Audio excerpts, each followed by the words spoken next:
പിതാവിൻ്റെയും പുത്രൻ്റെയും പരിശുദ്ധാത്മാവിൻ്റെയും നാമത്തിൽ ആമേൻ. എൻ്റെ പ്രിയപ്പെട്ടവരെ, ഇന്ന് നവംബർ 18 ചൊവ്വാഴ്ച. അമ്മേ പരിശുദ്ധ അമ്മേ, അമ്മേ പരിശുദ്ധ ദൈവമാതാവേ, കൃപാസനത്തിലൂടെ ഞങ്ങൾക്കും ഞങ്ങളുടെ ദേശത്തിനും അമ്മ മധ്യസ്ഥം തേടി തന്ന എല്ലാ അനുഗ്രഹങ്ങൾക്കും കൃപകൾക്കും ഞങ്ങളിപ്പോൾ ഹൃദയം നിറഞ്ഞ നന്ദി പറയുന്നു. അമ്മേ പരിശുദ്ധമ്മേ ദൈവമാതാവേ, 2004 ഡിസംബർ 7 ഉച്ചകഴിഞ്ഞ് 2:30 കൃപാസനത്തിൽ സംഭവിച്ച അമ്മയുടെ പ്രത്യക്ഷപ്പെടലിനെ കുറിച്ച് തിരുസഭയ്ക്ക് സമർപ്പിച്ചിരിക്കുന്ന പഠനരേഖകളുടെ മേൽ സഭാത്മകമായ പഠനം ആരംഭിക്കുവാൻ ഞങ്ങൾ പ്രാർത്ഥിക്കുന്നു. അമ്മേ പരിശുദ്ധമേ, ഭൂസ്വർലോകങ്ങളുടെ രാജ്ഞിയായ അങ്ങേയ്ക്ക് ഭൗമസംരക്ഷണത്തിനായി പ്രപഞ്ചപ്രകൃതിയെ തന്നെ തിരുസഭ പ്രതിഷ്ഠിക്കുവാൻ ഈ പ്രത്യക്ഷീകരണം വഴി ഇടയാക്കണമേ. പരിശുദ്ധമേ, ജപമാല മാതാവേ, സകല കൃപാസനം പ്രാർത്ഥനയോടും ചേർത്ത് ഞങ്ങളിപ്പോൾ പ്രാർത്ഥിക്കുന്ന ഈ കുടുംബത്തിന്റെ പ്രത്യേക നിയോഗം പറ മക്കളെ.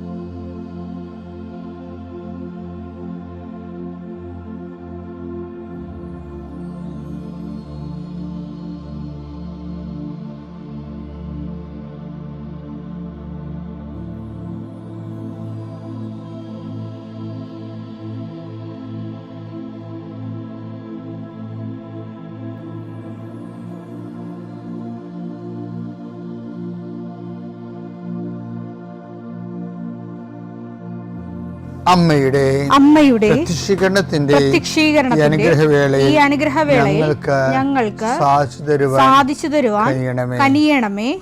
ആമേൻ. വിശ്വാസ പ്രമാണം. സർവശക്തനായ പിതാവും ആകാശത്തിന്റെയും ഭൂമിയുടെയും സൃഷ്ടാവുമായ ദൈവത്തിൽ ഞാൻ വിശ്വസിക്കുന്നു. അവിടുത്തെ ഏകപുത്രനും ഞങ്ങളുടെ കർത്താവുമായ ഈശോമിശിഹായിലും ഞാൻ വിശ്വസിക്കുന്നു. ഈ പുത്രൻ പരിശുദ്ധാത്മാവിനാൽ ഗർഭസ്ഥനായി കന്യകാമറിയത്തിൽ നിന്ന് പിറന്ന് പൊന്തിയോസ് പീലാത്തോസിന്റെ കാലത്ത് പീഡകൾ സഹിച്ച് കുരിശിൽ തറയ്ക്കപ്പെട്ട് മരിച്ച് അടക്കപ്പെട്ട് പാതാളങ്ങളിൽ ഇറങ്ങി മരിച്ചവരുടെ ഇടയിൽ നിന്ന് 3-ാം നാൾ ഉയർത്ത് സ്വർഗത്തിലേക്ക് എഴുന്നള്ളി സർവശക്തിയുള്ള പിതാവായ ദൈവത്തിന്റെ വലതുഭാഗത്തിരിക്കുന്നു. അവിടെ നിന്ന് ജീവിക്കുന്നവരെയും മരിച്ചവരെയും വിധിക്കുവാൻ വരുമെന്നും ഞാൻ വിശ്വസിക്കുന്നു. പരിശുദ്ധാത്മാവിലും ഞാൻ വിശ്വസിക്കുന്നു. വിശുദ്ധ കത്തോലിക്കാ സഭയിലും പുണ്യവാന്മാരുടെ ഐക്യത്തിലും പാപങ്ങളുടെ മോചനത്തിലും ശരീരത്തിന്റെ ഉയർപ്പിലും നിത്യമായ ജീവിതത്തിലും ഞാൻ വിശ്വസിക്കുന്നു. ആമേൻ. സ്വർഗ്ഗസ്ഥനായ ഞങ്ങളുടെ പിതാവേ, അങ്ങയുടെ നാമം പൂജിതമാകണമേ. അങ്ങയുടെ രാജ്യം വരണമേ. അങ്ങയുടെ തിരുമനസ് സ്വർഗത്തിലെ പോലെ ഭൂമിയിലും ആകണമേ. അന്നു വേണ്ടുന്ന ആഹാരം ഇന്ന് ഞങ്ങൾക്ക് തരണമേ. ഞങ്ങളോട് തെറ്റ് ചെയ്യുന്നവരോട് ഞങ്ങൾ ക്ഷമിക്കുന്നത് പോലെ ഞങ്ങളുടെ തെറ്റുകൾ ഞങ്ങളോടും ക്ഷമിക്കണമേ. ഞങ്ങളെ പ്രലോഭനത്തിൽ ഉൾപ്പെടുത്തരുതേ, തിന്മയിൽ ഞങ്ങൾ രക്ഷിക്കണമേ. ആമേൻ. നന്മ നിറഞ്ഞ മറിയമേ, സ്വസ്തി. കർത്താവ് അങ്ങയുടെ കൂടെ സ്ത്രീകളിൽ അങ്ങ് അനുഗ്രഹിക്കപ്പെട്ടവളാകുന്നു. അങ്ങയുടെ ഉദരത്തിൻ ഫലമായി ഈശോ അനുഗ്രഹിക്കപ്പെട്ടവനാകുന്നു. പരിശുദ്ധ മറിയമേ, തമ്പുരാന്റെ അമ്മേ, പാപികളായ ഞങ്ങൾക്ക് വേണ്ടി ഇപ്പോഴും ഞങ്ങളുടെ മരണസമയത്തും തമ്പുരാനോട് അപേക്ഷിക്കണമേ. ആമേൻ. കർത്താവേ, നിന്റെ ഉന്നതമായ നാമത്തിന് സ്വസ്ഥം ചെയ്യുന്നു. കർത്താവേ, നിന്റെ വിശുദ്ധ പൗരോഹിത്യത്തെ മഹത്വപ്പെടുത്തണമേ. കർത്താവേ, സഭയിലുള്ള സാന്നിധ്യം ദൃഢമാക്കണമേ. 39 വർഷം ഞാൻ അർപ്പിച്ച കൃപാന്റെ യുഗതിയായി കൃപാസ്ഥാന ജീവനോടെ പ്രത്യക്ഷപ്പെട്ട മാതാവിൻ്റെ മാധ്യസ്ഥയിൽ അത്താറയിൽ നടന്ന 10,000-കണക്കിന് ആരാധന ശക്തിയാൽ കൃപാസനത്തിൽ നടന്ന റാലിയുടെ ലക്ഷക്കണക്കിന് ജപമാല പ്രാർത്ഥനയുടെ അങ്ങയുടെ മക്കൾക്ക് വേണ്ടി പ്രാർത്ഥിക്കുന്നു. പ്രത്യേകിച്ച് വിവാഹത്തിൽ നിന്ന് പിരിഞ്ഞുപോയവരെ, ഒരുമിച്ച് ജീവിക്കാൻ ആഗ്രഹിക്കുന്നവർ, കർത്താവിൻ്റെ നാമത്തെ ആശീർവദിക്കുന്ന മക്കളില്ലാത്തവരെ, ഒത്തിരി അബോർഷനും ഒത്തിരി ട്യൂബൽ പ്രഗ്നൻസിയൊക്കെ നടന്നിട്ട് ഇനി മടുത്ത് നിർത്തി മതി എന്നൊക്കെ പറഞ്ഞ് മാറ്റിയവരെ, അവരൊറ്റ ആശീർവാദം കൊണ്ട് കർത്താവ് പുതിയൊരു ജീവിതം ഞങ്ങൾക്ക് നൽകട്ടെ എന്ന് പ്രാർത്ഥിക്കുന്നു. കർത്താവെ, കടകമ്പോളങ്ങളും വരുമാന മാർഗം മുട്ടിപ്പോയ മക്കളുണ്ട്. അവർക്ക് ഈ ആശീർവാദത്തിൻ്റെ ഫലമായിട്ട് ആ കുടുംബത്തിന് ജീവിക്കാനുള്ള മാർഗം കാണിച്ചു കൊടുക്കാൻ പരിശുദ്ധമ്മ കൃപാസനം അൾത്താരെ ഇവനോടെ പ്രത്യക്ഷയുടെ മാതാവിൻ്റെ മധ്യസ്ഥത്തിൽ ഞാൻ കുടുംബത്തെ വരുമാനത്തിന് വേണ്ടി പ്രാർത്ഥിക്കുന്നു.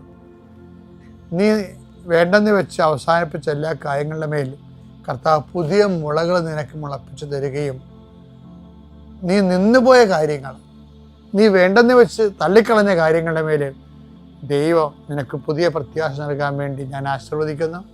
എൻ്റെ കർത്താവിൻ്റെ ഉന്നതമായ നാമത്തിൽ സഭയുടെ അധികാരത്തിൽ കുരിശടയാളത്തിൽ കൃപാസനം അൾത്താരെ ജീവനോടെ പ്രത്യക്ഷപ്പെട്ട മാതാവിൻ്റെ മധ്യസ്ഥത്തിന് രോഗപീഠകളെ ഈശ്വരനാമത്തിൽ സൗഖ്യം പ്രാപിക്കട്ടെ. നിയമാവർത്തനം 5:7 ഞാൻ അല്ലാതെ മറ്റൊരു ദൈവം നിനക്കുണ്ടാകരുത്. ഈ നമ്മൾ കേൾക്കുമ്പോൾ ഇത് എപ്പോഴും കേട്ടിട്ടുള്ളതെല്ലാം ചേർത്തിട്ട് നിങ്ങൾ തള്ളിക്കളയും. പക്ഷേ അതർ ഗോഡെന്ന്, ഇത് മറ്റൊരു ദൈവം. ഈ മറ്റൊരു ദൈവം ആരാണെന്നറിയാവോ? ഈ മറ്റൊരു ദൈവം ചിലപ്പോൾ അങ്കിളാവും, ചിലപ്പോൾ ആൻറ്റി ആവും, നമ്മളെ അപ്പം ചിലപ്പോൾ നമ്മുടെ ഫിക്സഡ് ഡിപ്പോസിറ്റ് ആവും, അല്ലെങ്കിൽ നമ്മുടെ സ്വാധീനമാവും, അല്ലെങ്കിൽ നമ്മുടെ നിങ്ങൾ വിശ്വസിക്കുന്ന രാഷ്ട്രീയ പാർട്ടി ആവും, അല്ലെങ്കിൽ നിങ്ങളുടെ പറമ്പാവും, പൊന്നാവും. ഈ അതർ ഗോളെന്നുള്ള സംഭവം ദൈവത്തിൽ ആശ്രയിക്കുമ്പോൾ നമ്മളെ അനുഗ്രഹത്തെ ഡിവൈഡഡ് അവലംബങ്ങൾ, വിഭജിതമായിട്ടുള്ള അവലംബങ്ങൾ, അത് എന്നാ പറ്റുമെന്ന് വെച്ച് കഴിഞ്ഞാൽ നമ്മുടെ അനുഗ്രഹത്തെ കാര്യം അങ്ങനെ സാധ്യമല്ല. അതാണ് വിഷയം. വിഭജിച്ച അവലംബങ്ങൾ എന്തുകൊണ്ട് സാധ്യമല്ലെന്ന് പറഞ്ഞതെന്ന് വെച്ച് കഴിഞ്ഞാൽ നമ്മളിപ്പോൾ നല്ലവണ്ണം പഠിക്കുന്നവരാണ്, നമ്മൾ പ്രാർത്ഥിക്കുകയും ചെയ്യുന്നത്, അങ്ങനെയാണ്. പക്ഷേ എന്താ പ്രശ്നം വെച്ച് കഴിഞ്ഞാൽ ദൈവാനുഗ്രഹം വർക്കൗട്ട് ചെയ്യണമെങ്കിൽ ഒരു ഫോർമുലയാണ്. അതെന്താണ്? Not by merit but by grace. അത് Ephesians 2:8 നിങ്ങളുടെ യോഗ്യത കൊണ്ടല്ല, കർത്താവിൻ്റെ കൃപ കൊണ്ടാണ്.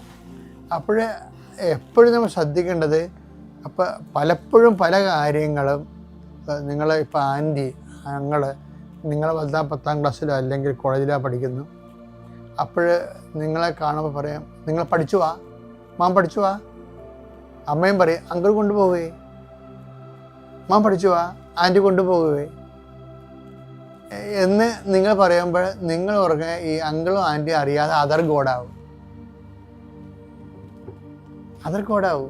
അപ്പം നിങ്ങൾ അവരോട് ഇപ്പം അങ്കിളും ആൻറ്റിയും വിരുന്നിന് വല്ല ഫോറിൻ രാജ്യങ്ങളിലൊക്കെ വീട്ടിൽ വിരുന്ന് വരുമ്പോൾ ചിലപ്പോൾ അന്ന് കുടുംബ പ്രാർത്ഥന പോലും ഉണ്ടാകത്തില്ല. അവരെ സന്തോഷിപ്പിക്കാൻ വേണ്ടി നിങ്ങളെ പാചകവിധികളും കുഞ്ഞുങ്ങളെ കൊണ്ടുപോകേണ്ടവരല്ലേ, പോയി രക്ഷപ്പെടുത്തേണ്ടവരല്ലേ എന്ന് വിചാരിച്ചുകൊണ്ട് വേണമെങ്കിൽ ഞായറാഴ്ച കുർബാനയും പോകും. ഇവരെല്ലാം നമ്മളറിയാതെ ഒരു അതർ ഗോഡായിട്ട് ഡെവലപ്പ് ചെയ്ത് വരും. പക്ഷേ കുഞ്ഞുങ്ങളെ ജോലിക്ക് പോകേണ്ട സമയമാകുമ്പോൾ ഒന്നെങ്കിൽ അങ്കിള് കല്യാണം കഴിച്ച് കാണും, ആൻറ്റി കല്യാണം കഴിച്ച് കാണും. അങ്ങനെ വരുമ്പോൾ അവർക്ക് നിങ്ങളെ പറഞ്ഞ പോലെ സഹായിക്കാൻ പറ്റുമെന്ന് വരുന്നില്ല. പല ആൾക്കാരിങ്ങനെ വെള്ളത്തിൽ കിടന്ന് നീന്തണേണ്ട കാര്യം ദൈവത്തെ മാറ്റി നിർത്തിക്കൊണ്ട് മനുഷ്യന്മാരിൽ അഭയം പ്രാപിച്ചത് കൊണ്ടാണ്. അതാണ് അതർ ഗോഡെന്ന് പറയുന്നതിൻ്റെ കാര്യം. അപ്പം അതർ ഗോഡ് എന്തുവാകാം, നമ്മളെപ്പോഴും നിങ്ങളൊന്ന് ശ്രദ്ധിക്കണം കേട്ടോ. അതായത് നിങ്ങളുടെ ജീവിതത്തിൽ ദൈവത്തിൻ്റെ ഒപ്പമെങ്കിലും അവലംബം വേറെ വല്ല സ്ഥാവരജംഗ വസ്തുക്കൾക്കോ വ്യക്തികൾക്കോ കൊടുക്കുന്നുണ്ടോ എന്ന്. എങ്കിൽ അവരെ കൊണ്ട് നാളെ നമുക്ക് സങ്കടം വരാൻ സാധ്യതയുണ്ട്. തന്നെയല്ല, ഈ ദൈവമായിട്ട് റിലേഷൻ പിന്നെ ഒരിക്കലും ശരിയാകത്തില്ല. ദൈവം ഒരിക്കലും അതുകൊണ്ട് എപ്പോഴും പറയുമേ, നിൻ്റെ ദൈവമായ കർത്താവിനെ വിഭജിത ഹൃദയത്തോടെ നീ ഒരിക്കലും സേവിക്കരുതെന്ന് പറയും. അതാണ് നിൻ്റെ വിഭജിത ഹൃദയം. നിൻ്റെ ദൈവമായ കർത്താവിനെ വിഭജിത ഹൃദയത്തോടെ ഒരിക്കലും നീ സേവിക്കരുത് എന്ന് പറഞ്ഞാൽ. അപ്പോൾ നിങ്ങൾ അങ്ങനെ വചനമുണ്ടാ? വചനമില്ല, പക്ഷേ അതിൻ്റെ അർത്ഥം കിട്ടുന്ന വചനമുണ്ട്. എന്താണ്? നിന്റെ ദൈവമായ കർത്താവിനെ പൂർണ്ണ ഹൃദയത്തോടെ. മർക്കോസ് 12:30 നീ നിന്റെ ദൈവമായ നീ കർത്താവിനെ നിന്റെ ദൈവമായ കർത്താവിനെ പൂർണ്ണ ഹൃദയത്തോടും പൂർണ്ണ ആത്മാവോടും പൂർണ്ണ മനസ്സോടും പൂർണ്ണ ശക്തിയോടും കൂടെ. എല്ലാം പൂർണ്ണമാണേ, അവിടെ ഒന്നും ഭാഗികമില്ല. നിങ്ങൾ ദൈവം പാതി മനുഷ്യൻ പാതി എന്നൊക്കെ പറഞ്ഞാലേ അതൊക്കെ വലിയ പഴഞ്ചൊല്ലാണ്. അതൊന്നുമല്ല. ദൈവത്തിൽ വിശ്വസിച്ച് പോകുന്ന ആൾക്കാരെ പ്രിൻസിപ്പൽ ഡിപ്പെൻഡൻസ് ദൈവത്തിൽ തന്നെ കൊടുക്കണം. കാര്യം എന്താണ്? മറ്റുള്ള ഭൗതിക സാഹചര്യങ്ങളിലും ദൈവം തിരുമനസ്സായാലാണ് വർക്കൗട്ട് ചെയ്യണത്.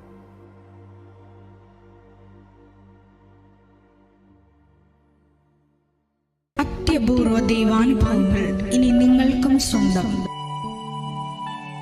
ഈ യൂട്യൂബ് ചാനൽ ഇതുവരെ സബ്സ്ക്രൈബ് ചെയ്തിട്ടില്ലെങ്കിൽ ഇപ്പോൾ തന്നെ സബ്സ്ക്രൈബ് ചെയ്യുക.